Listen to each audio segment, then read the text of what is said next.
আকাশবাণী আগরতলা স্থানীয় সংবাদ পড়ছে সুমন ভট্টাচার্য। মুখ্যমন্ত্রী অধ্যাপক ডাক্তার মানিক সাহা বলেছেন, আজ ও আগামীকাল কেন্দ্রীয় শিক্ষামন্ত্রক পরিচালিত ফাউন্ডেশনাল লার্নিং স্টাডির সমীক্ষা প্রক্রিয়া রাজ্যের নির্বাচিত 127টি বিদ্যালয়ে অনুষ্ঠিত হবে। তিনি বলেন, এই সমীক্ষার মূল উদ্দেশ্য হল প্রাথমিক স্তরের শিক্ষার্থীদের ভিত্তিমূলক সাক্ষরতা ও সংখ্যা জ্ঞান সংক্রান্ত বর্তমান অবস্থা নিরূপণ করা। সমীক্ষার মাধ্যমে প্রাপ্ত তথ্য জাতীয় শিক্ষানীতির আলোকে শিক্ষার গুণগত মান উন্নয়ন ও ভবিষ্যৎ পরিকল্পনা গ্রহণে সহায়ক হবে। এই সমীক্ষায় রাজ্যের নির্বাচিত বিদ্যালয়গুলির চতুর্থ শ্রেণীর শিক্ষার্থীরা অংশগ্রহণ করবে। শিক্ষার্থীদের শিক্ষাগত অগ্রগতি, পাঠ বোঝার দক্ষতা, মৌলিক গণিত দক্ষতা মূল্যায়নের জন্য এই সমীক্ষা অত্যন্ত গুরুত্বপূর্ণ। রাজ্যে এই সমীক্ষার সফল বাস্তবায়নের জন্য SCERTর অধিকর্তা ও সমগ্র শিক্ষার রাজ্য প্রকল্প অধিকর্তা স্টেট লেভেল কোঅর্ডিনেটর হিসেবে দায়িত্ব পালন করবেন। আজ সকাল 11টায় এডিসির মুখ্য নির্বাহী সদস্য, কার্যনির্বাহী সদস্যদের শপথ গ্রহণ অনুষ্ঠান খুমলুঙের নোয়াই অডিটোরিয়াম হলে অনুষ্ঠিত হবে। খুমলুঙে এডিসির কাউন্সিল ভবনে এডিসির নতুন চেয়ারম্যান, মুখ্য নির্বাহী সদস্য নির্বাচন গতকাল সম্পন্ন হয়েছে। তিপ্রামথা দলের নবনির্বাচিত 24 জন সদস্য চেয়ারম্যান পদে দামছড়া জম্পুই আসন থেকে নির্বাচিত ভবরঞ্জন রিয়াং এবং মুখ্য নির্বাহী সদস্য পদে বোজ্জংনগর ওয়াকিনগর আসন থেকে নির্বাচিত রুনিয়েল দেববর্মাকে আনুষ্ঠানিকভাবে নির্বাচিত করেন। ভারতে তুলো সংক্রান্ত ক্ষেত্রে সমস্যার সংকুলতা, কম হারে অগ্রগতি এবং গুণগত মান সংক্রান্ত উদ্বেগ নিরসনের লক্ষ্যে কেন্দ্রীয় মন্ত্রিসভা 5,600 কোটি টাকারও বেশি বরাদ্দ সহ কপাসকান্তি বা তুলো উৎপাদনশীলতা মিশন অনুমোদন করেছে।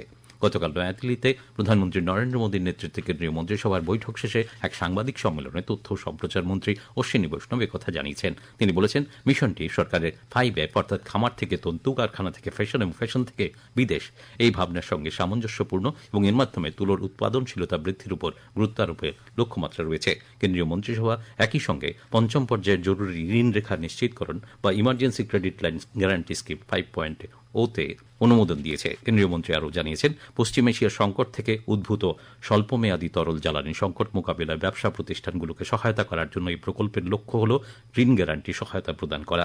মন্ত্রিসভা 10.25% মূল আদায়ের হারের উপর ভিত্তি করে 2026-27 চিনি মরশুমের জন্য প্রতি কুইন্টাল আখের ন্যায্য ও লাভজনক মূল্য 365 টাকা অনুমোদন করেছে বলে শ্রী বৈষ্ণব জানিয়েছেন। এর ফলে প্রায় 5 কোটি আখ চাষী ও চিনি কল ও সংশ্লিষ্ট আনুষঙ্গিক কার্যক্রমে নিযুক্ত প্রায় 5 লক্ষ শ্রমিক উপকৃত হবেন বলে আশা ব্যক্ত করেন তিনি। এছাড়া ইন্ডিয়া সেমিকন্ডাক্টর মিশনের অধীনে আরও 2টি সেমিকন্ডাক্টর প্রকল্পে সম্মতি দিয়েছে কেন্দ্রীয় মন্ত্রিসভা। মুখ্যমন্ত্রী অধ্যাপক ডাক্তার মানিক সাহা বলেছেন, এই সরকার জনগণের সরকার, মানুষের সমস্যা সমাধানে দপ্তরগুলিকে সর্বদা সজাগ ও সক্রিয় থাকতে হবে। গতকাল সচিবালয়ে রাজ্যের সাধারণ মানুষের স্বার্থে গৃহীত বিভিন্ন জনকল্যাণমূলক প্রকল্পের অগ্রগতি এবং প্রশাসনিক তৎপরতা নিয়ে আয়োজিত পর্যালোচনা বৈঠকে একথা জানান তিনি। মুখ্যমন্ত্রী রাজ্যের ট্রাফিক ব্যবস্থা ও আইন শৃঙ্খলা রক্ষার উপর বিশেষ গুরুত্ব আরোপ করেন। রাজ্যকে মাদক মুক্ত করার লড়াইয়ে কঠোর অবস্থান নিয়ে মুখ্যমন্ত্রী জানান, রেলপথে যাতে কোনোভাবেই মাদক প্রবেশ করতে না পারে সে বিষয়ে পুলিশ প্রশাসনকে সদা সক্রিয় থাকতে হবে। এছাড়া রাজ্যে নতুন মোটর স্ট্যান্ড তৈরির কাজ দ্রুত শেষ করতে পরিবহন আধিকারিকদের নির্দেশ দেওয়া হয়। পাশাপাশি নার্সিংহোম, রিহেবিলিটেশন হোম ও সাব রেজিস্ট্রি অফিসগুলোতে যাতে সম্পূর্ণ দুর্নীতিমুক্ত থেকে সঠিকভাবে পরিচালিত হয় সে বিষয়ে তিনি আরক্ষা ও সংশ্লিষ্ট প্রশাসনকে তদারকির নির্দেশ দেন। জনস্বাস্থ্য ও শিক্ষা ব্যবস্থার মান উন্নয়নে মুখ্যমন্ত্রী ধলাই জেলার পরিস্থিতি নিয়ে বিস্তারিত খোঁজখবর নেন। এছাড়াও রাজ্যের সার্বিক অগ্রগতির বিষয়ে পরিচালিত একগুচ্ছ কর্মসূচিও মুখ্যমন্ত্রী পর্যালোচনা করেন। আগামী 14-15 মে দুদিনব্যাপী কাকরাবন ব্লকের মেলাঘরটিলা বিদ্যালয়ে মাঠে চড়ক মেলা অনুষ্ঠিত হবে। তথ্য ও সংস্কৃতি দপ্তর এবং গোমতী জেলা পরিষদ আয়োজিত এই মেলাকে সাফল্যমণ্ডিত করার জন্য গতকাল এক প্রস্তুতি সভা অনুষ্ঠিত হয়। দ্বিতীয় উত্তর পূর্ব লিটল মাস্টার অনূর্ধ্ব 14 ছেলেদের ক্রিকেটের ফাইনালে ত্রিপুরা খেলবে আসামের বিরুদ্ধে। আগামীকাল হবে ফাইনাল। গতকাল আসরের 2টি সেমিফাইনাল খেলা হয়। নরসিংগড়ের পুলিশ ট্রেনিং একাডেমি মাঠে স্বাগতিক ত্রিপুরা 148 রানে মিজোরামকে এবং TIT মাঠে আসাম 99 রানে মণিপুরকে হারিয়ে দেয়। আবহাওয়ার খবর, আগামী 24 ঘন্টায় আকাশ সাধারণত মেঘলা থাকবে। রাজ্যের সবকটি জেলায় বজ্রবিদ্যুৎ এবং ঘন্টায় 30 থেকে 40 কিলোমিটার বেগে ঝোড়ো হাওয়া সহ হালকা থেকে মাঝারি বৃষ্টির সতর্কতা জারি করেছে আবহাওয়া দপ্তর।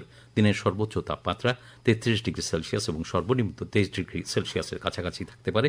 ভোরের সর্বনিম্ন তাপমাত্রা ছিল 23.4 ডিগ্রি সেলসিয়াস। স্থানীয় সংবাদ এখনকার মতো শেষ হলো। পরবর্তী বাংলা স্থানীয় সংবাদ প্রচারিত হবে সন্ধ্যে 7টা বেজে 55 মিনিটে।